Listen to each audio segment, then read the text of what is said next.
Everyone किवें तुसीं सारे आई होप तुसीं सारे बहुत ज़्यादा वधिया होंगे।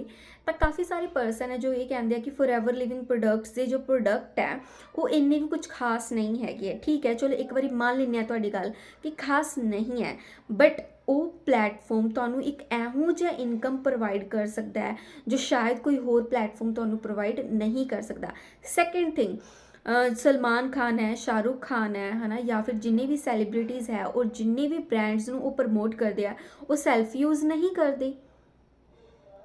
बट वो क्यों कर रहे हैं? जो वो सैल्फ यूज़ नहीं करते तो क्यों कर रहे हैं प्रमोट? क्यों? क्योंकि इन रिटर्न उन्होंने की मिल रहा है, पैसा मिल रहा है। और उन्होंने को तो ऑलरेडी इन्ना पैसा है कि वो अगर बैठे रहन, ठीक है, ना कमान आज दी टाइम दे विच, ठीक है, तो भी उन्हों की दो तीन जनरेशनस बैठ के खा सकती हैं। वो पर्सन क्यों प्रमोशन कर रहा है? ठीक है, इट्स ऑल अबाउट माइंडसैट। ठीक है, अपने माइंडसैट नू चेंज करो, वर्क करो कंसिस्टेंसी दे नाल और अर्निंग करो। Thank you.